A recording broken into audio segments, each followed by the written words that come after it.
This episode of The Edge is brought to you by Audible.com, offering more than 180,000 titles for smartphone, tablet, and desktop. To get a free audiobook of your choice and help Trek.fm at the same time, visit audibletrial.com/trekfm. And also by Enterprise in Space, an international program of the nonprofit National Space Society. Find out how you can help science and education and become a virtual crew member aboard the NSS Enterprise Orbiter by visiting enterpriseinspace.org. And if you want to join the conversation and share your thoughts on this episode, join the Babel Conference, our listeners group on Facebook. Just type BABEL into the Facebook search field.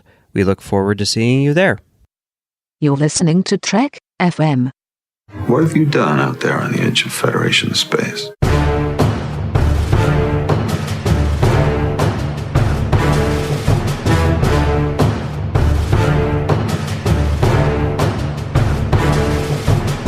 Welcome, listeners, to Postcards from the Edge. I'm your host, Amy Nelson, and with me this week is Justin Oser. Justin, thank you for coming on Postcards. It's an Earl Grey invasion. Yeah, happy to be here on Postcards. I haven't been on since we talked about the Voyager fan response all those months ago before we'd even seen Discovery. I know. Can you even believe it? It's hard to believe, and now this is the 13th episode. Oh my gosh, I know.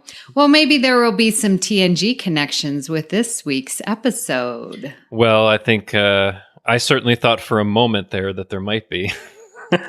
I included some. Okay. Yeah, people know how to get on the show. All they have to do is mention TNG, and bam, I'm reading your comment. No, that's true. Yeah.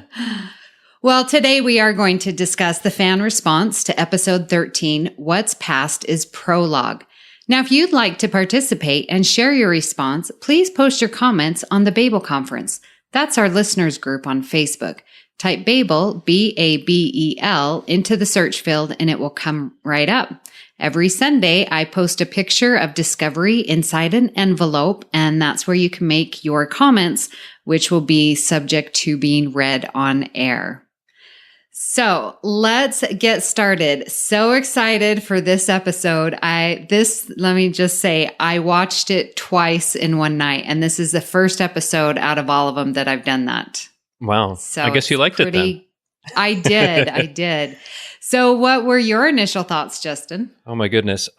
So, I've loved a lot of Discovery, but for this one, it's like every moment I felt like I was on the edge of my seat and I was glued to the screen, and there was just so much going on, and it's hard to put into words except to say, I think this is my favorite Discovery episode.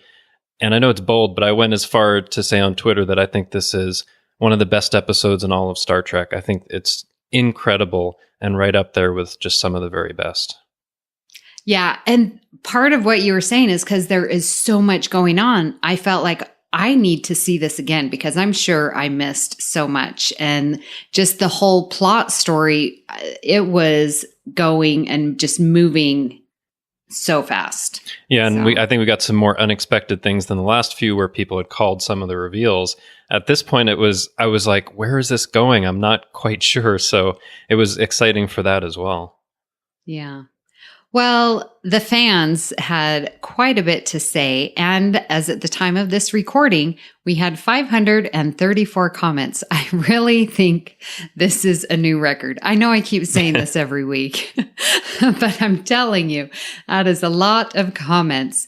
Again, I'm just so impressed with the thought and, the predictions and the fun and the everything that you bring. I really enjoy reading your comments. So a couple of initial thoughts brought about from our fans. Let's start with Andrew Cooterman. I didn't think All Access was worth it when I bought it. This episode showed me otherwise. It's been a while since we've heard about CBS All Access. That's very high praise. And I think I saw some other comments from people online saying, okay, this is now worth it for me, which is really impressive, after 13 episodes, but still it was that kind of episode that really captured people's attention. Yeah. Wes Huntington says, better runtime. I kept on cheering, come on, let's bring them home. Lorca's death was like, I did not expect that. The speech from Saru was definitely the best one. The one from the wolf inside was just as good, and the 9-month time jump was crazy. But the best thing is they got home. Absolutely. Christopher Query says, nice ending for the Mirror Universe saga. Good fight scenes. I would have liked to have seen more Captain Kelly. I thought the mature rating would result in Mirror Universe people using offensive language. I assume when Lorca came to the Prime Universe that he destroyed his ship as part of the ruse. No news on Tyler. Yeah, how about that? The swearing happened in the Prime Universe, not the Mirror Universe. Yeah, right? Never know what to expect. Christopher Littlefield says, whoa, what an episode. I was on the edge of No. Whoa. Oh, okay. I was trying to do it. Listeners, you can't see it, but you can read it. It's all in capitals and he's got all this A's. I mean, it's whoa. Okay, I'll try it again. Okay. Christopher Littlefield says, whoa, what an episode. I was on the edge of my seat the entire time. Incredible fight scene.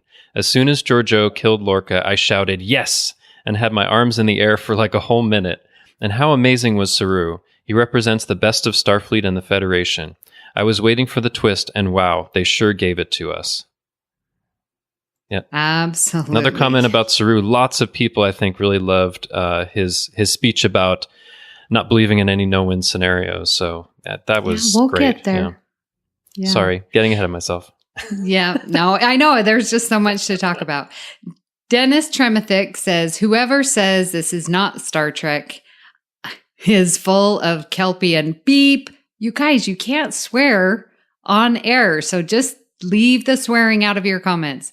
Anyways, what a great conclusion to the Mirror Universe arc. What a great show tonight. Long live Discovery. Christopher Mock says, I wasn't breathing during the explosion of the Charon and all during the mycelium network travel. That was intense. Sat there with the CBS logo on the screen for a good 10 minutes after it was over, trying to process what just happened. Felt like stepping off an intense roller coaster when you still feel the ride after you've walked away. Like that. LOL. I know, it was. That's why I was like, what did I just see? There was so much super fast paced. Yeah. Good analogy with that roller coaster ride. Kevin Carmen says, lots to unpack in this episode. Great lines, fights both in the palace and space strategy, etc. Lorca's journey mirrored Kirk's. I wonder if this means Prime Lorca didn't go down with his ship. Saru makes an amazing captain here, and with Mirror Giorgio in the Prime Universe, there are so many possibilities for where things can go. Absolutely. I love that they brought over Giorgio. Bill Sweet says, oh my God, we're picking up readings of Kick-Ass never even imagined possible. And that's all in caps, by the way. I mean, seriously, Saru kicks it giving the Kirk speech, and the Emperor/Lorca fight is epic. What a fantastic use of the actors. On the edge of my seat again, as our heroes manage their desperate escape. I know tomorrow I will be weeding through comments about all the fighting not being, quote, real Star Trek, but it warmed this old TOS fan's heart to see a good old-fashioned butt-kicking paired with the reminder of what our Federation values, and even a nice little reference to sustainability aimed at our world that currently resembles too much the Mirror Universe. Bravo. And Jason Sorensen says, this show is on fire. It combines all modern-day TV technologies with set design, costumes, lighting, FX, and tonight, more than ever, the spirit of Trek shined through with Burnham holding back on her kill shot and even Lorca admitting that the Starfleet United Federation of Planet idealism was too strong to be useful to him. Just great storytelling here. Jason Chapman says, great episode, but you can't root for Lorca and you can't root for Philippa. I was torn, LOL. Saru saying fire was so cool, and I am in love with Robot Lady. More Robot Lady, please. We should mention her name. Ariam. That's Ariam, yes. Very cool to see her actually speak a few lines. I know. Yeah, we'll get to that too. So I wanted to first talk about Saru because, I'll have to be honest with you. I wasn't a big fan of Saru. I thought he was very well, he wasn't a good leader. And the interplay between him and Michael, I didn't really care for. The whole threat ganglia thing, especially after last episode. So I just wasn't a big fan, but I'll tell you, I'm won over after this episode with what he did in bringing and like calling Discovery ours. Like I was just right there with him and saying, yes, this is now my Discovery. Yeah, definitely. I mean, for Saru, I think I expected to like him more than I did. But I've liked him for the most part, but he's really coming into his own, and I'm definitely on board with him being the more permanent captain of the Discovery if that happens. Yeah. Well, Dennis Belanger said, Saru really earned his Captain Pip's bars with that speech and the way he commanded the crew through the whole mirror ordeal. Let's hope he's ready for the Klingons. That was very Kirk of him. I love his solution to the Kobayashi Maru. Janessa Chiarda says, I really can't wait to see Saru's reaction to Mira Giorgio. Who else is excited at the possibility of a non-human in the captain's chair? A Star Trek first. Right? That would be a first, right? It would, well, let's see. It would be a first for seeing that on a more permanent basis. I think we've seen it temporarily or on certain ships or certain situations, but on a more permanent basis, absolutely. And that would be very cool. We had Data be commander of a ship. Yeah. And he's non-human. Temporarily. And we see Kira commanding the Defiant, and she's non-human, but that's only like temporary for certain assignments. This would be different, I think. Yeah. Yeah. Anthony Ramirez says, holy crap. Saru and the bridge crew kicked major butt.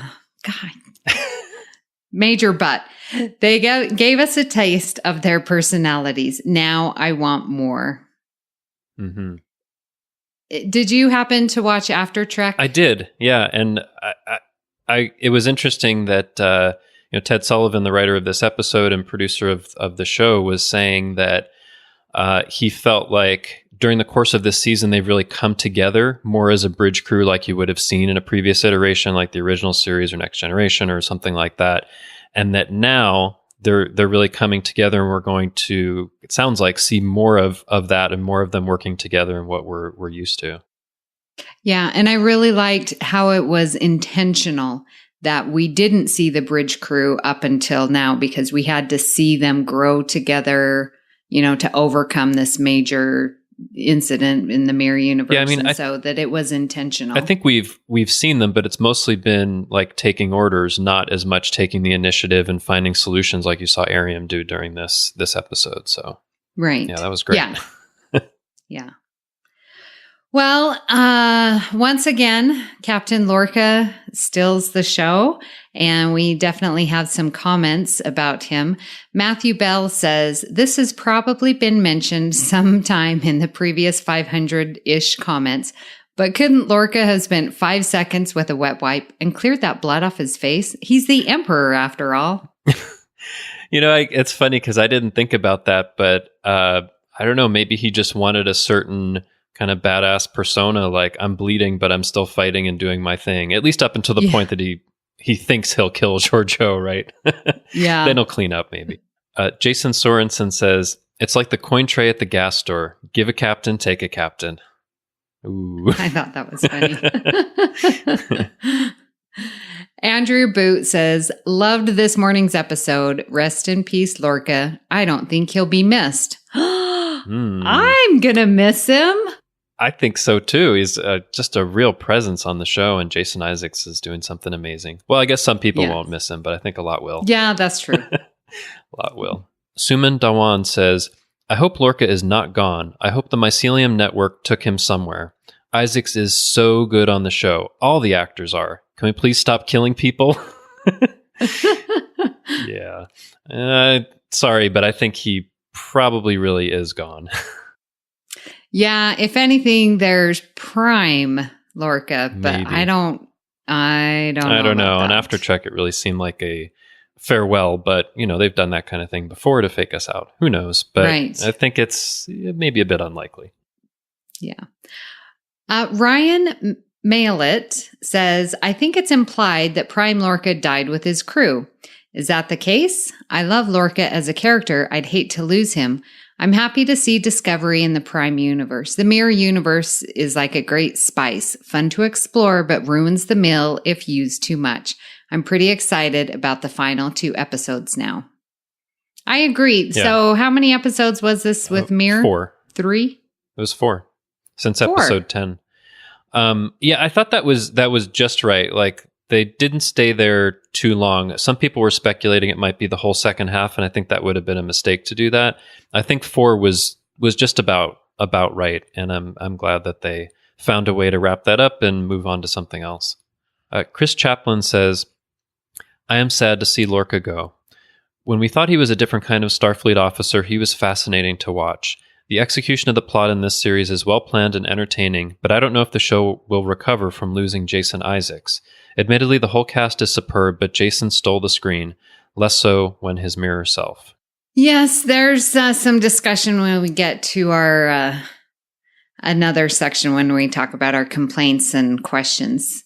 I think there's definitely, we've got some people that liked Lorca being complex and complicated versus now it's just excused off as mirror. So, yeah. Trey Womack says, really good episode. Why, just why? The great Captain Lorca lived his life on his term and no one else's. Such a sad day. This glass of Saurian brandy is for the great Captain Lorca. May he rest in peace. A lovely, fitting. Very nice. Yes. Very nice tribute. Yes. Brett Lonsway says, just for the record, I believe that Prime Lorca is dead. Since Mirror Lorca came to be aboard the Baran due to the mirror-mirror style transporter ion storm method, that means that Prime Lorca beamed aboard the Mirror Baran just in time to be destroyed by the ISS Charon. Bummer. Probably also means that the Mirror Disco returned to the Mirror Universe at the same time that Prime Disco came home. That whole Mirror Universe reciprocity thing. Interesting. Could be. There's a lot of going back and forth. I can hardly keep up with it. Yeah, it can become a little confusing, but I don't think they said anything absolutely definitive about Prime Lorca. But right. Yeah, they haven't. Yeah, but they might not. I don't know. Yeah. Rebecca Skipper says, I didn't like Mirror Lorca, but I wanted to see what Prime Lorca was like. However, Starfleet gave Lorca some latitude, so we can't put the blame entirely on Lorca's shoulders. In fact, Lorca's presence was a good thing because it reminded the audience of how hard it is to maintain Federation norms. It's much easier to cave into fear or mistrust of the other. Did anyone else think of Drumhead after hearing the dialogue between Saru and Burnham, and later with Discovery's crew when discussing the reveal of Lorca's true identity? Worf was influenced by a paranoid admiral in TNG. Discovery was influenced by someone with bad intentions who still had good leadership skills, or at least knew how to project confidence and to be an authority figure. So did you think of the Drumhead during that? I actually did not, but it's interesting to hear that parallel between them. It is, because I hadn't drawn that parallel. I wasn't quite thinking of it that way. So, yeah, appreciate that. Well, we know that Rebecca is a TNG fan, and it is her favorite, as she mentions. So, well done, Rebecca.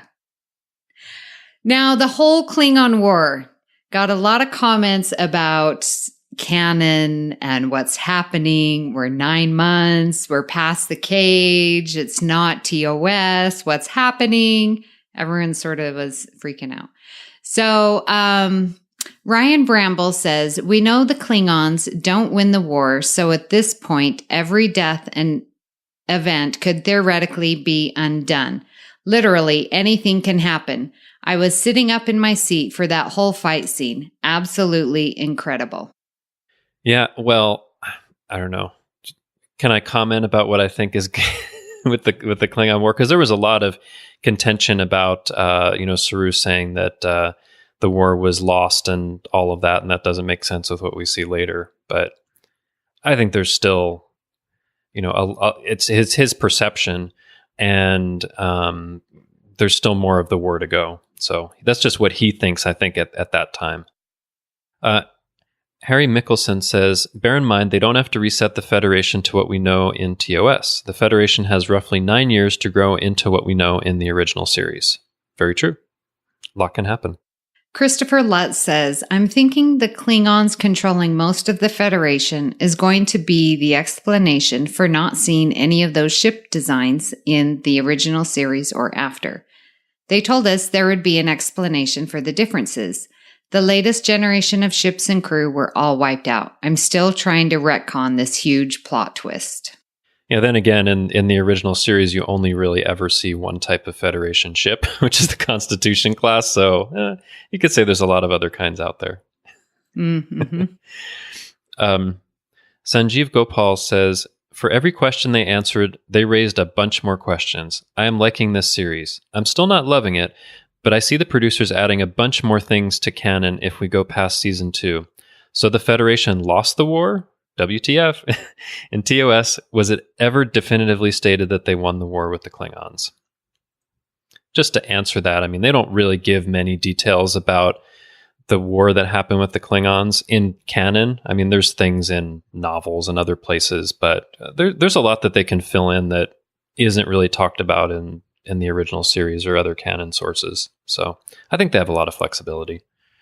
Oh, okay. All right. I was opinion. waiting to hear. That's my opinion. I mean, also, like, you know, they were talking about they lost the war and they've taken over most of the Federation, but there was actually a preview on After Trek where basically there was a scene saying that the Klingons had taken over 20% of the Federation, which sounds a lot more dire than what you saw at the end of the episode. So I think it's really not as bad as it might seem.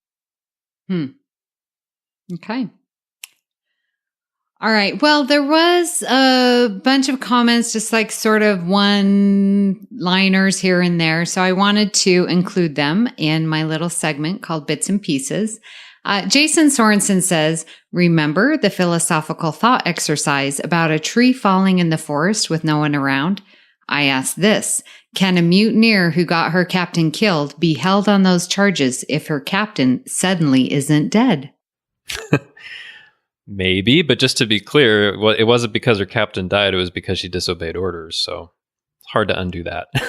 Yeah. But I'm sure they'll find a way. Yeah, I'm looking forward to that. Yeah, how they wrap that up.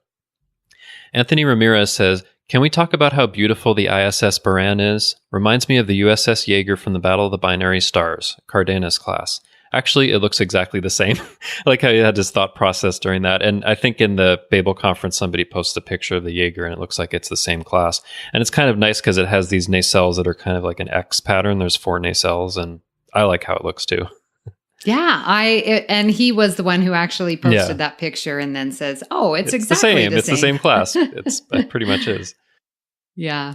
Serena Rodriguez says, "I gotta say, I'm really loving the music, and I noticed it this episode too. I was like, oh my gosh, listen to the music, listen to the build up, listen." Yeah, it was really good. I noticed it a lot too. I mean, the music was just so great, and definitely looking forward to when they have the soundtrack out for the second half of the season. Coming soon, hopefully. Stephen Dryly Collins says, I really enjoyed how the secondary cast got to shine on Discovery, reinforcing the tenets of Starfleet and the caliber of crew we are dealing with. It was a nice juxtaposition with the infighting of the Terran crews.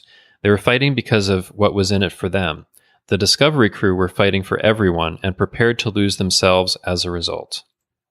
Very good point. I mean, it's a really big contrast between what's happening with our Prime Universe crew and the Mirror Universe crew members who are kind of in it for themselves or because they're afraid of whoever's leading. So that was nice to see. Maribel Meyer says, yes, I didn't get enough of the bridge crew. So I'm sort of with you, hoping that we'll get to see a little bit more of them now that we now have this bridge crew that feels united and, you know, as a family. Yeah, that would definitely be great. Yeah.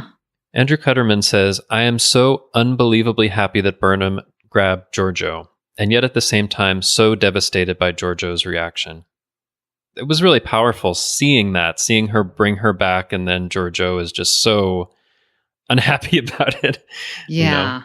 You know? By the way, that was one of my predictions in a previous Edge episode. when we did all the predictions that Burnham would bring Amira Georgiou back. Yeah.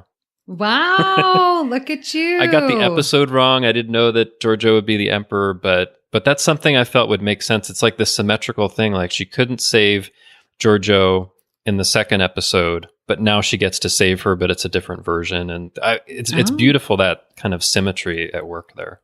Yeah, so I was so happy to see that. I was like, yes, because this was the kind of episode where I was like, oh no, are they going to kill the Emperor too? Are they going to kill Georgiou again? And because you didn't quite know what was going to happen, right? Yeah. Yeah. I'm not sure my feelings on bringing Georgiou back. I don't know about it. I don't know. I don't know if I like it or not. Ted Sullivan said anyone can be redeemed, so we'll see. It'll be interesting. Yeah, okay. It'll be interesting. Yeah. Well, our friend Lee Hutchinson says, if that episode was a lyric, I'm sorry, it would be in, out, and you shake it all about. That was funny.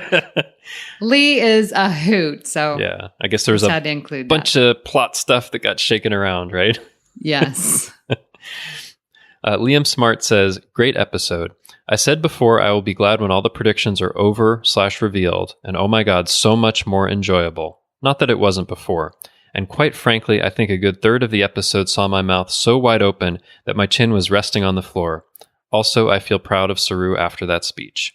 Yes, I was just texting a friend of mine and saying, can we just be done with predictions? And maybe it's because I'm so involved with the edge and, and social media and podcasting, because I've never watched a first run show in this manner, being this involved. And so I don't know if this is normal behavior for fandom in other franchises.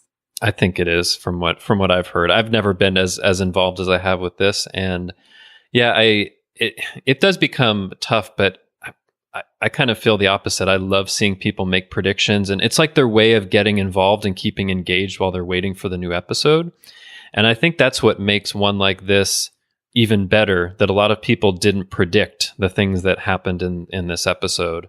So I like that even when people are kind of trying to work it out, sometimes they just are surprised. And I love that. But yeah, okay, that's good. Yeah, you're right. You're right. It's just my perspective, and I think it's a certain way of like creative participation that people have by doing the predictions. Like they can't write the show, they can't act in it, right? But they can try this creative exercise of trying to predict what would happen, almost as if they're writing or being in the show. I can appreciate it. Yeah. I guess it's just hard for me. And well, I've told you many times, I don't like to have favorites or list things and order things.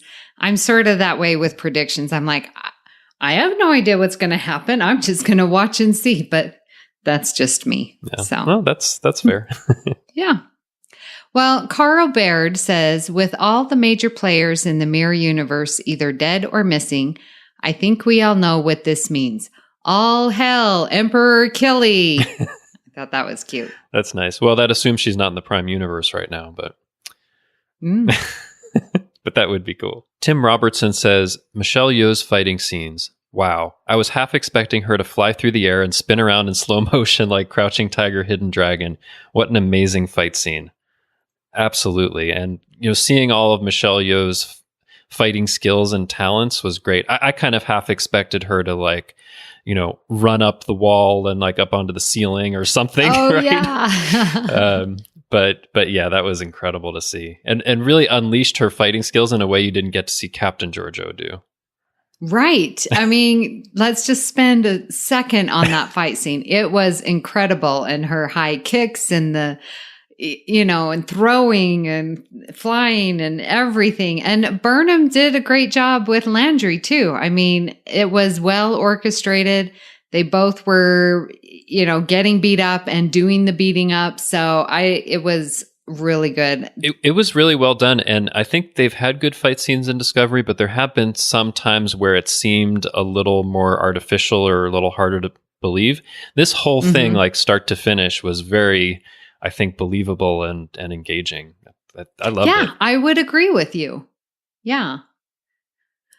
All right. Well, Nicholas Paul Collinson, if you listen to Postcards, know sometimes he can say a lot, but what he writes is so good. So I'm going to read what he says. And he says, "Sorry for yet another long post, but so much to like in this one.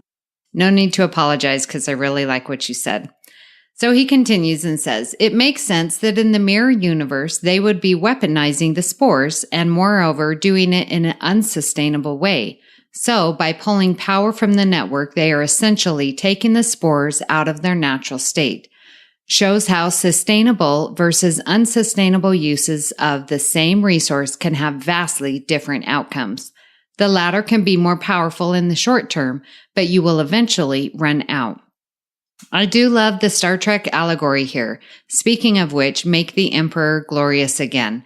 I think that may be the most overt Star Trek has ever gotten with its political commentary. Everyone's mirror counterparts look so awesome. Georgiou is such a boss. I love the character development of Saru, now calling Burnham friend, and his motivational speech was amazing. I would follow that man into battle. I really love the themes in the episode: Empire versus Federation, social Darwinism versus cooperation, fascism versus democracy, science for war versus science for exploration, consumerism versus sustainability, destiny versus self-determination. Yep, this is my Star Trek. So glad Michelle Yeoh got to get all Crouching Tiger, Hidden Dragon in this one. And I love that they showed even the Terran Empire can be heroic. And a proper supervillain death for Lorca. That look at the network itself was gorgeous. Reminded me of the Slipstream Drive from Andromeda, but much better looking. Stellar episode today. Such a good end to the mirror arc. It was also really nice to see more of Arium and the rest of Discovery's bridge crew in this one. I loved how this showed them working as a well-oiled machine."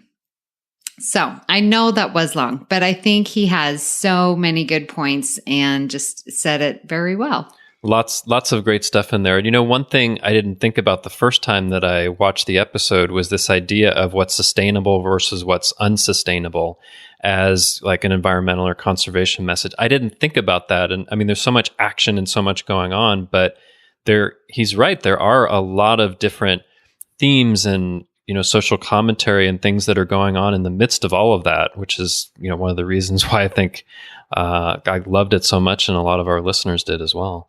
Well, not everything is roses over here in Star Trek Discovery, and there were some questions and complaints. So Patrick Carlin starts off with a question. With Mir Lorca now being dead and Mir Georgiou being brought back with Discovery, who's the Emperor now? Good question. And we probably won't find out if we don't go back, right? Yeah, if we don't go back to MU, yeah. Yeah, who knows? Yeah, I mean, when I was seeing the episode originally, I was thinking, oh, maybe it'll become Landry, but I think she died with the ship. So who knows? Yeah, I think so. Yeah, she died. Good question, though, Patrick. Brian Sweeten writes, "If there was no contact with the Federation at the end of the episode, how did the war map update? Love the show and neat twists." Yeah, how did it update? Well, the only thing I can think of is that when they get back... see, the thing is, it's probably across, a wide area. So to have it happen that quickly might be a little unrealistic. The only thing I could think of is, if they're able to, I'm trying to think about it, even, having like almost like a subspace ping or something to see what's going on, but how would you even know how it had changed? So it's a very good question. I didn't think about it, but there may not be a good explanation. Yeah. Tim Hands asks, what are they going to do with the Mirror Universe Georgiou now that they have her? There was a little bit in the preview. There was a bit in the preview. It seemed like they want her to work to help them end the Klingon War. I don't know. I mean, there's going to have to be an adjustment. Like, how does someone who held supreme power in a society that is basically all about, authority and loyalty and all of that, going to adjust to the Federation that's all about, cooperation and freedom of choice and all this kind of stuff. Like, I don't know, but there's got to be some stuff in there if they keep her alive for a while, that has her trying to adjust to that and see what she could possibly contribute in this universe, I mean, and also, like, there are lots of non-humans on this ship. Like, how does someone who is all about, the superiority of humans going to react to having to work with and be around people who are not human? That would be very hard. Very good point. Yeah. Yeah. It'll be interesting. They've got to address it somehow, I think. Yeah, they have to. They will. Yeah. Alexander Olivares Sanchez writes, did anyone see the similarity between the mycelial network and the what's it called from Andromeda? And Nicholas Paul Collinson replied, the slipstream. Yes, very much. I think there must have been some cross-pollination there, pun intended, because they are both Roddenberry-based shows. Have you seen Andromeda? No. I haven't either. I don't know what Andromeda is. I haven't either, although when they were talking about the slipstream, it made me think of the slipstream drive from Voyager, but I don't know if Andromeda got to that first. But good question. Joe Saltzman says, Discovery is only 15 episodes. Past Trek was 24 to 26 episodes per season. While it's true we got some stinkers in those old seasons, we got more Trek. I appreciate that this show is highly polished, but I'd be happier with a show that takes time to breathe occasionally. Well, I mean, I think it's important to remember that there are a lot of shows nowadays that have shorter seasons even than Discovery, 13 episodes, 10 episodes, even 6 or 8. 9. Yeah. So we're actually getting with Discovery a bit more than might be usual.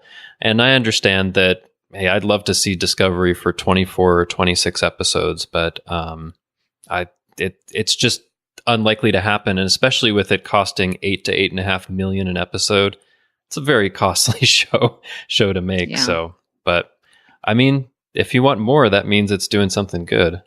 Yeah, that's true. Lynn Stevenson writes, only 2 disappointments for me in the episode. No more Lorca and no more Captain Killy. At least the costume. And where the heck is Mirror Michael? Yeah, where is Mirror Michael? I don't know. I mean, they very specifically said, or Burnham said, that Mirror Burnham was presumed dead. And, often if you say presumed dead, it means that, you're going to see something from them later. So who knows? Maybe at the time that the ISS Discovery came over to the Prime Universe, Mirror Michael Burnham was on there and we'll still see her? Who knows? I don't know. It's a good question. But yeah, no more Captain Killy outfit. Unless, again, Captain Killy is in the Prime Universe. I think that would be cool. Yeah. Well, Rebecca Skipper writes again, hail to Captain Saru and long live Burnham. Okay, I love Saru's speech, and Jason Isaac's reflection on the mirror universe are chilling. I'm referring to his quote on After Trek. We could become that mirror universe is what Jason Isaac is implying. Very sobering. As for Burnham, well, she could make one heck of a Section 31 agent, and her ability to remain loyal to Starfleet principles makes her one of the best characters. Okay, here are my questions. Why didn't Prime Stamets die when the mirror version was killed? Why did Burnham beam Giorgio back to Discovery? What is happening with Voq Tyler? This is one of my favorite episodes of the series. We clearly see contrasts, and I challenge anyone who says Discovery isn't Star Trek. Star Trek shines the brightest when it faces its most darkest moments. I can't wait for next week's episodes. Interesting questions in there. Yes. Maybe I'll try to answer some of them. For Prime Stamets, I mean, since he's out of the network, he's not really tied in that way to the Mirror Stamets anymore. So I think it's fine that he didn't die when the Mirror Stamets died, right? Makes sense, I guess. Another one, I was really hoping to see more about the Voq Tyler and more specifically L'Rell.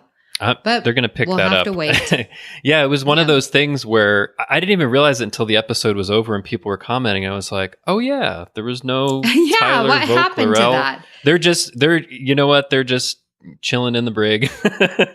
See, that's why I said last week, I felt like there wasn't enough closure and I was really worried it was super fast.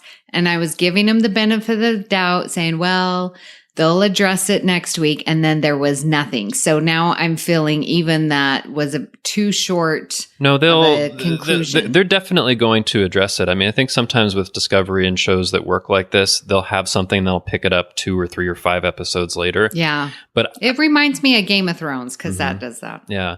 But I mean, I think that Vogue isn't really gone. And that personality is actually within Lorel in some way so that she can try to implant him in someone else. That's my theory. Because I don't think we're done with that. It was too short to say goodbye to Vogue that way, I think. Yeah. We'll see. The things you do for love and for your empire. Wow. Yeah. Well, there was one other question Rebecca had, which was, why did Burnham beam Giorgio back to Discovery? I mean, I think that she just couldn't handle seeing another Giorgio die and her not do something about it. So it was kind of an impulsive decision, I think. What do you think? Yeah, definitely impulsive because I think she was fine, going and ready to leave. But then just that last moment, I think the guilt and it's like, I can save her mentality, I think came over. Whether she's Mirror Universe or not. Yeah. So, my thoughts. Dan McWilliams writes, yeah, I would have brought Mirror Giorgio back too. And some of Burnham's dialogue suggests some harm came from Lorca that we never see on screen. Honestly, all I see throughout the series is him giving her a second chance at life outside prison, so I'm confused what all the anger is about. Yes, he brought her and the ship there on time, on purpose. But that's at the very end of a long series of events, including letting her have her emotional closure on the Klingon ship. Another good question for the rest of the season. Now that Lorca is out, how are they going to keep Burnham out of prison? Will Saru get the same say in all of this? Yeah, I don't know. I think that based on everything that Burnham is doing and things that she will do in the next couple of episodes, I think they're going to find a way to forgive her sentence. Yeah. That's what I think. And she's been so integral in getting Discovery back. So yeah, I don't think it'll be like, okay, the war's over, go back to prison now. She's going to do something that's also, I think, like absolutely integral to ending the war. And they'll have to forgive her for that because they're in some desperate straits in this next episode, I think. Yes, I think so. A lot of hot water there. Yeah. Well, Mark Rodriguez, my good friend, my negative Nelly. I love him, so don't worry. I'm not being mean. He says, this being Star Trek depends on what Star Trek is to each of us. I won't deny for a second that the show is exciting. It has good acting, amazing visuals, good music, interesting characters, and a good story. It even has all the cool Trek trappings. But I'm sorry, I don't think that's enough to make it Star Trek. Battlestar Galactica had all of that too, but it wasn't Star Trek. To me, Star Trek is special. It's unique. It's allegorical stories about today's social issues through the prism of science fiction. Burnham and our crew uphold the tenets of Starfleet. So do most good guys in most stories. That's not enough. So for you and a vast number of people, Discovery is the Star Trek they want. I enjoy it, but for me, it's Star Trek war. There's nothing unique about it. So well, I mean, we have his he's opinion. entitled to his opinion. You can see things differently, and that's fine. I mean, I think it's an interesting contrast to what was said before about covering feeling like they're covering some of the social issues of today. So I think that's connecting for some people, but not for other people, which is interesting.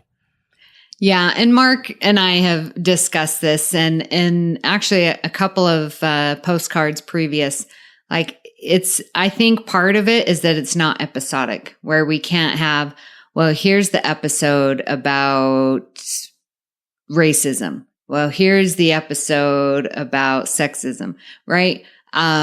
So that story is being told in arc form, and so you can't really pinpoint it exactly.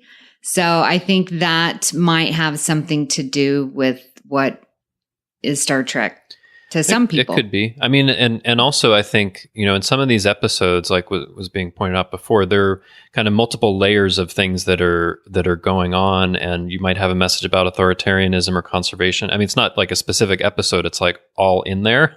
And that might not work for some people in the way that it's being presented, right? Instead of a different, more focused manner. So I can understand that. Yeah. Well, and then Chris Littlefield has a comment following that. There's a big thread on that, and I would encourage you, if you wanted to go read it. Chris says, Mark, I'm curious as to how you can justify saying that there is nothing unique about it. We have new alien races, the first female African-American lead, the first gay couple, new and untapped technologies, never before seen ships and characters, new twists and takes on known aspects of the Trek universes, and the most ethnically diverse cast ever assembled in any Star Trek franchise. So there were multiple comments, I think all good. And I really applaud you fans for being so respectful and, giving your opinions and your thoughts without demeaning or name calling and stuff like that. So it was a good little thread there. Yeah, and I appreciate that because we get hundreds of comments from lots of different people for postcards, and they do really just, keep it like civil and constructive and, making their arguments back and forth, and, it doesn't degenerate into something toxic like you see elsewhere. So I love seeing that. Yeah. Yep. We have the best fans on the Babel Conference. Well, our friend Ken Tripp writes, I hate time travel and multiverses, but this was an awesome, incredible episode, even though it was easy to see what was coming. They once again used great writing and acting to move the story forward. Whether or not they stayed within the timeline or shot ahead, you knew the Klingons would win or make significant gains without the ability of the Federation to detect their ships. My only concern is that the Federation is too weak and needs another evil person to win the war. Yeah, that is one of my concerns too, especially after seeing the preview. Like, they are wanting to go to the mirror universe and use Georgiou's tactics. So does that compromise the integrity and morals of the Federation? And that's what we're seeing in the preview. I think it might not be as simple as that, and there'll probably be a healthy debate about that, right? Like if you think back to when the tardigrade was introduced and people were saying, oh, it's being tortured, it's not like Star Trek to do that. And then there was a debate and there was a resolution to actually free the tardigrade, right? So I think the writers are aware of these things, and there is a certain element, like they might need to see what they might need to use of Georgiou's talents and how to balance that. And I think we'll actually get quite an interesting debate within the episodes about that. And not just say, let's go for it, kill everybody. I hope. Right. I hope. Yeah. Christopher Lutz says, sigh, I'm really starting to get fed up with this show. We've lost by far the most compelling character, Lorca, and in my opinion, they have made some very questionable creative decisions. I figured Lorca would die first off, but now that he's gone, there are maybe two characters I find interesting, Michael and Tilly. The rest of the main cast just doesn't do that much for me. What makes Emperor Georgiou worth saving? I know it's all about Michael trying to honor her former captain, but the mirror universe Georgiou is not that person. She's horrible, vile tyrant. She laid waste to an entire planet of rebels, remember? It's different from Mirror Spock. He at least was open to pursuing nonviolence. She's not. The whole subplot is so flawed for that reason. Now she's going to help Starfleet? The message there being what? The ends justify the means? I can't say I have faith in that storyline. The Klingons have virtually won the war? No way. I swore at my TV. I can't believe that happened in the Prime universe. They're going to have to pull off a creative miracle to make me buy into that idea. Honestly, I don't think they will.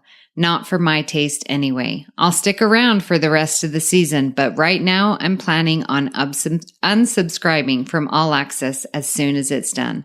I wish I didn't feel this way. I want to love the show, but I don't, and that sucks. Oh, Chris, we're so sorry.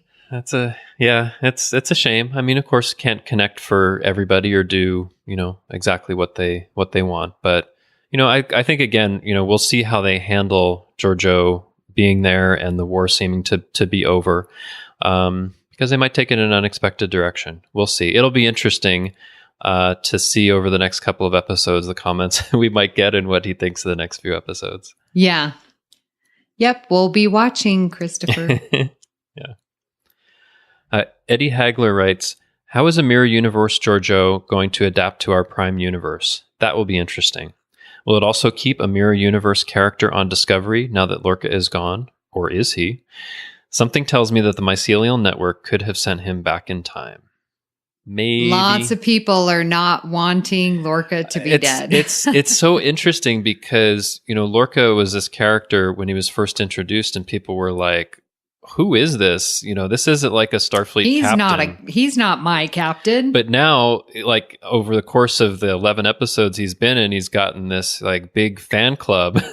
And now people are like, oh, I don't want him to go. He's been an amazing character. And I think that's disappointed some people that it appears that he's gone, but we'll see. I mean, I like Lorca, but I prefer some of the other characters, honestly. But Jason Isaacs did an amazing job. Yeah.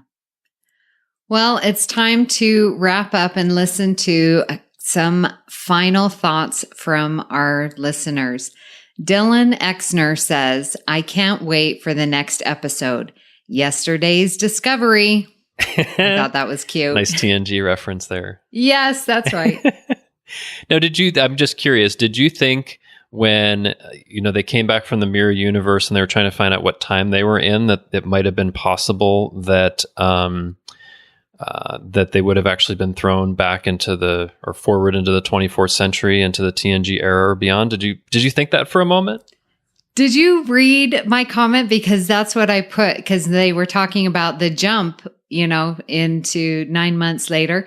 But when they were going and they're like, Stamets is like, well, we need to find out where we are and when we are.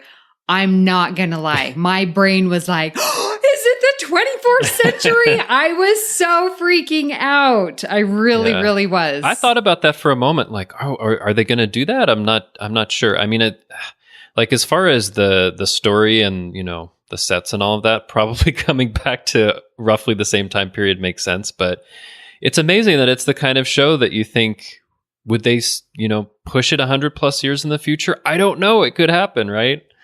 Yeah, so, I know. Very It's because anything's possible. Anything is possible. The joy of it. Yeah. Yeah. Jason Sorensen writes, 7 seasons into Game of Thrones and their throne room with the Iron Throne is still pristine. Disco was able to use a similar grand set in its first season to explosive results. Its moon door was also more useful too. I just love that. When I read this comment, I was like, oh, yes, that's exactly Game of Thrones. I know you haven't watched it. I haven't watched it, but I appreciate that you have and that people are making that comparison. Yeah, it's totally Game of Thrones. I loved it. So good job, Jason. Maribel Myers says, dang, it was a ride. We saw it coming and we didn't. I loved it. Popular thought so far is that Burnham would have to kill Georgiou, but I guess not yet. What are the Vegas odds now? Well, I'm here in Vegas and I'll tell you, odds are, I don't know, at 50-50 at this point. I think one of two things is going to happen. Either Georgiou is going to sacrifice herself for the cause to end the Klingon War, or she's actually going to make it through the war and have to adjust being in this universe and doing who knows what, I don't know. But I don't think like the possibility of Burnham having to kill Georgiou, I think, was in the mirror universe. Yeah. But I could be wrong. Brian Louie writes, I love this episode. Holy S. It was great to see Jason Isaacs go full Lorca. He is definitely one of the more interesting Star Trek villains. Of course, he would not see himself that way. I will miss him on this show. He's just one of my favorite actors. Speaking of actors, I don't know what it is with Rekha Sharma, but she just plays characters I love to hate. LOL. From Battlestar Galactica to Discovery, I just can't wait for her character to get killed. That third act was as good as another that I would see on the big screen. After the episode, I had to watch it again. There was so much character payoff in this episode. It was great with the social commentary in the episode. Saru's speech. Doug Jones really is a gift to this series. It was great to see the bridge crew of the Discovery really involved in the action. I do hope that next season we get to know more of the crew. And of course, Michael saving Emperor Giorgio. I was not expecting it. I should have, but with how the show is, you never know what can happen. Yeah. It's a good summary. John Wood says, wow. Simply wow. Yet again, another episode with so much to take in. First of all, what an amazing episode. It was great to see some other crew members in the Discovery get some screen time. Love seeing the crew come together to push through and get done what was needed. I was kind of sad to see Mir Stamets get killed. So 9 months later, can't wait to see how this plays out over the last 2 episodes. Did I remember hearing the Klingon war arc was supposed to be finished after the season? It'll be interesting to see how that plays out. I love hearing Saru say, fire. He certainly makes a great captain. Can't wait for next week's episode. Absolutely. And you did hear right. The showrunners have said the Klingon war arc will end this season, so it will. It's got 2 more episodes. We'll see how it happens. Something big's going to happen. Yeah. So Mason Frazee says, this show is nuts. I love it, but usually TV shows don't ask the audience to make such huge leaps with them so early in a season run. So early in a series run. Everything I thought would be a multi-season arc ends up resolving in 3 episodes and leading into an even bigger conflict. Very risky. I hope the audience sticks with it and we get 7 seasons. Man, can you imagine 7 seasons like this? It's possible. Game of Thrones has had at least that many, right? Oh, yeah. Yeah, but that would be... I'm trying to think, though. I don't think Game of Thrones for every season has been this roller coaster ride. That's just my opinion. Maybe others. But no, I think it would be great to get 7 seasons because, yeah. if this is what they're doing in the 13th episode of the first season, imagine what they can be doing in the 2nd, 3rd, 4th. I mean, because a lot of Star Trek shows in the past have really hit their peak around, 4, 5, 6, 7. So yeah, that would be really, I can't even imagine what that would be 3. Like. Well, okay, Yes. okay. Depends on the series. I was just thinking 24th Century. Sorry, original series. Yeah. And Enterprise. Joshua DeVries says, beautiful writing. Michael Burnham's arc is outstanding. She started the show as an angry, defiant person whom I had a hard time connecting with, but now I spend every episode cheering every one of her triumphs. Also, I really enjoyed how this episode gave a voice to a lot of the secondary characters like Detmer. I hope we get to learn more about Disco's bridge crew as we progress through the series. Yeah, and I think I have to agree about Michael Burnham. Like, sometimes I have, early on, I didn't quite know what to make of her, but I think she might be my favorite character. There's just such amazing things that she's going through and transformations. It's really something to see. Yeah. And her love and ideal of the Federation that she just always stays true is really impressive, and that she trusts that that is the right thing to do. Yes. So yeah, I love that. Ian Bartholomew writes, I was pretty sad at the Lorca reveal last week because I didn't want to lose the character, but the scenes on board Discovery this week were great and give me a lot of hope going forward. Plenty to explore amongst the remaining crew. Plus, I think this was the best interplay between Saru, Tilly, and Stamets so far. Agreed. It was really good. Morgan Whitfield says, a great episode to end our time in the Mirror Universe. Can't wait to see what's next. We'll miss Mirror Universe Lorca. Hail, Giorgio. Will Giorgio get used to not having people, say, long bow. Live Emperor Giorgio? Yeah, or bow to her. Yeah. No one's going to bow to her me. on that ship, right? Yeah. Oh boy, the adjustment. Are they going to put her in the brig? But on what charge? What has she done? In I don't know. I mean, it's like this. Yeah. It's like this gray area, right? Yeah, it is. Because what has she technically done to the Discovery, but actually help them in the mirror universe, right? In the end. Yeah. So who knows? Who knows? Shoaib Mirza writes 5 stars in this week's Trek Through the Stars. I like that he's named it Trek Through the Stars. Yes. Everything in this episode was so satisfying. The action, plot, and acting was incredible. The fight scenes were crazy. Giorgio, Burnham, Lorca, and the supporting cast, quite exciting. Captain Saru, that scene in engineering, Discovery is ours. I love that too. Discovery in action, kicking some Terran butt and surfing some mycelial waves, and every cast member elevated the story to an epic level. Well done by the whole production team. Yeah, definitely. Agreed. Everything came together. The writing, the directing, the acting, the producing, the props, the stunts. I mean, the special effects. I know. It's crazy how much. It was. I'm like, this is a movie quality episode. I mean, really they was. all have been, but like this one. This one in particular, I think. Yeah, it just blows you away. Yeah. Drew Barker says, like I said last week, every episode is better than the last. And this week did it once again. This series is just sublime and spectacular.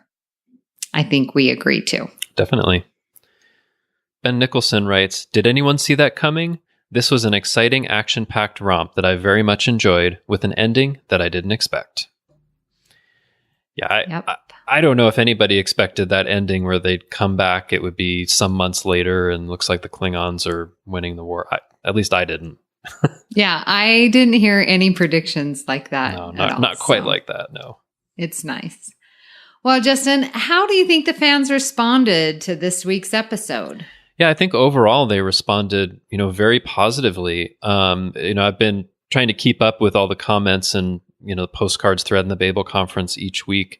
It seems like, week over week, there's just been, more and more positive response. And this one got quite a lot of positive response. Of course, it didn't work for some people, but I think, lots of people are really, engaged in it. And the record number of comments that we got tells me that there was a huge amount of interest and that people are, after this one, really anticipating what's going to happen next week, because it's like, how can you top this? I mean, that's kind of the overall sense that I got. People are like, wow, that was amazing. I can't wait to see next week. How can they, do even better than this? So I think people are excited overall. Yeah. Well, and I have to agree. And as I've, been doing this for now 13 weeks, reading every comments and stuff like that, I'm seeing that the story really is having its payoff from the beginning, to when we first meet Lorca and stuff like that. I think the story is really just paying off, and we're getting to know these characters, and, people that didn't like Michael at the beginning now do. Like me, I didn't care for Saru, but now I like him. Like, we're getting the growth and the character development along with the plot, along with the story, along with the themes that are just, in my opinion, very evident. So I'm really enjoying it. And I think I can see the transformation of the fan responses as well with that. So yeah. And it's only been 13 episodes. Wow. Yes. Well, be sure to check out our Discovery coverage throughout the week. It starts on Monday with Live from the Edge with Bruce and Brandy. Starts at 9 p.m. Eastern. You can watch them on the YouTube and ask them questions and get their initial response. And then it is released as a podcast on Tuesday mornings. Our commentary will be available as Tracks from the Edge on Wednesday with the amazing Mike Schindler, and to get all of his thoughts on that. We'll discuss your feedback, obviously, on Thursday with Postcards from the Edge. And of course, you can catch full analysis on the Edge main show on Friday with Brandon Shea Mutella and his guests. To wrap up the week, join us for Notes from the Edge on Saturday for links between Discovery and the broader franchise with our one and only Chris Jones. You'll find all of these in the main feed for The Edge and in the Trek FM master feed. We'd love to hear your thoughts on Discovery. Best place to do that is the Babel Conference, like I've talked about. You also can find us on Twitter at TrekFM or send us an email using the contact form on our website at trek.fm/contact. Choose to send to a show and choose the Edge. That will come right to me. Well, and to all of us. So, Justin, where can people find you on the network and elsewhere? Well, you can find me co-hosting Earl Grey. That's our dedicated TNG podcast with you, Amy, and also with Richard Marquez. We have a great time talking about the next generation every week. You can also find me on Twitter. I'm at TrekFan4747, where I tweet about nothing but Star Trek. I tweet quite a bit about Star Trek Discovery, and I'm also tweeting out my Season 4 rewatch of The Next Generation. And you can also find me hanging around the Babel Conference on Facebook, of course. Why? Absolutely. Why wouldn't I be there too? Yep. Well, I'm on Twitter at Miss Amy Nelson. Love to see you there. But my favorite place is the Babel Conference as well. Such a nice conference. We would like to thank our associate producers. They are Norman Lau, Tony Robinson, Thomas Puleo, Lisa Slack, Shoaib Mirza, Richard Rutledge, James Muldrow, and Cornelia Reutner. Thank you so much for supporting Trek FM and The Edge. Now, if you'd like to help us keep all of our shows going and even become an associate producer just like those guys, you can visit patreon.com/trekfm for all the details. Justin, thank you so much for coming on Postcards. I really enjoy talking Discovery and the Next Generation with you. Oh, it's a pleasure being here. Always love podcasting with you and talking about Discovery. And it just so happened I was on an episode of Postcards with a really amazing episode of Discovery, so I'm happy about that. Yep, you chose well. Yes. Well, listeners, join us next week for another episode of Postcards from the Edge. Hailing frequencies open.